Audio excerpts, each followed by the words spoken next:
Hey, welcome to another Pigskin review. Cannot thank our guest enough, Mel Maxfield, the Emerald High coach. Big week. Took a few minutes out of his busy day to come up. Mel, we totally appreciate you showing up today. Not a problem, Lance. Hey, by the way, Mel has 195 career wins. That is awesome. Closing on 200. Does a coach think about that real quick? That's kind of a milestone. That's a really historic number, even in the state of Texas.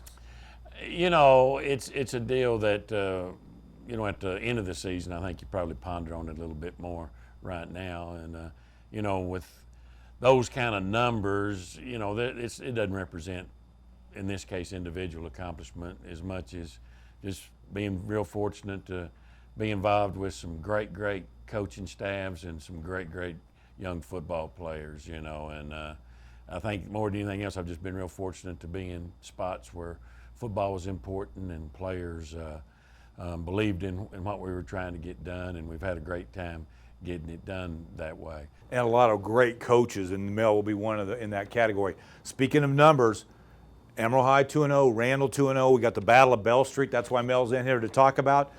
Mel's won 21 games in his last 2.5 seasons with Emerald High. Randall's won 24. Coach Wood, two of our most prolific winning programs, and now you're finally meeting in this big district game. Mel, don't have to tell us any secrets, but tell us in general what your thought is on this night. Huge night for Panhandle football, but also in the standings. Do you have to calm the kids down? Do you have to get them up? Or what's your strategy in a big game? Well, I think anytime you come into a big week like this, you don't want to play the ball game on Monday and Tuesday.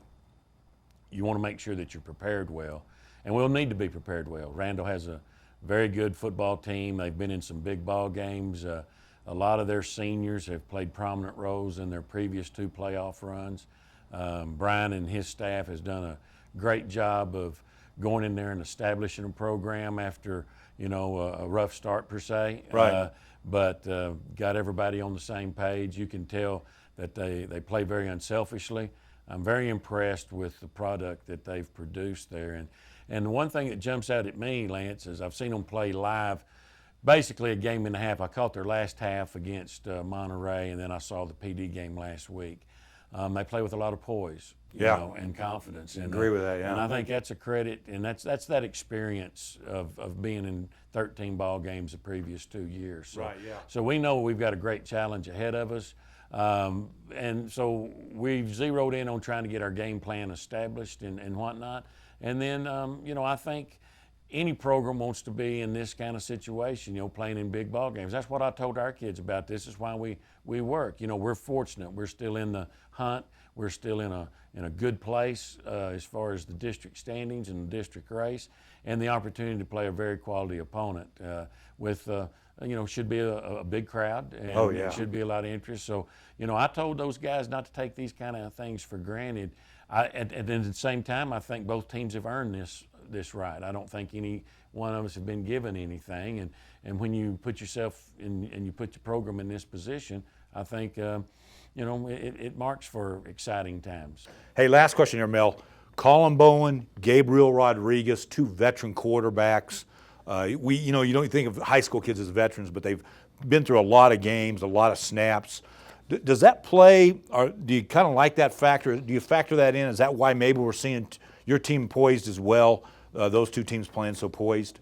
Well, I don't know Clint personally, but in watching him play, I can tell that he has a lot of leadership qualities. And I know that when things are on the line, he seems to be on the field. He was the one that intercepted the last pass. Right, and then also ran in the last touchdown. Right, yeah. And I saw him lead them down with a 7-minute drive against Monterey. So I know that there's some built-in leadership there, and he backs it up with his performance. And, it's a deal where as good and as productive as Clint's been for Randall, I think our guy is one of the most unselfish football players I've ever coached.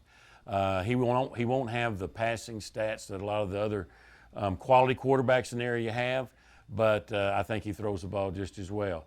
Real quick, other games, we have Canyon at Caprock, Dumas at Paladuro. Real quick, Mel, 3-4A, man. Every night you have an entertaining game, and this week is no different.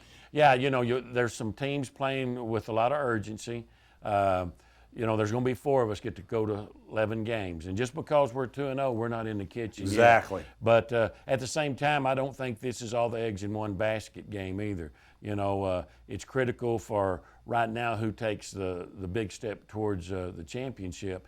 But I don't think that this ruins either team's season if it doesn't go the way, that you want it to go. Should be a great crowd out of Dick Bivens. It's a Thursday night game, so there's no excuse. You can get up Friday and go to school still. So real quick here, Mel, we got Bushland at Freona, Spearman at Highland Park, Tascosa at Midland Lee, River Road at Perryton. All those teams looking for that first district win to kind of get them over the hump a little bit. As a coach, do you just kind of say, hey, guys, let's just go out and play when things are not quite going the way the season you wanted right now? Well, I think everybody sets probably season goals for themselves. And sometimes when those things don't work out, I still think there's day-to-day battles and small battles and challenges that your program can address and attain or be successful in. I've been on the other side when it's been a rocky boat. And so what you try to do is you still try to instill the base foundation of your program. Hopefully you see it throughout your program, through your feeder programs, through your sub-varsity programs, because they're just a year away from being part of the action. We cannot thank you enough, Mel, for being No in problem. here today. Good luck. Thank you. We hope it's an injury-free game for both sides. That's our blessing we ask tonight. Let me tell you, go to Amarillo.com, Pigskin. We have all the latest scores on Friday night. Update them by quarter. It's a great site to get to.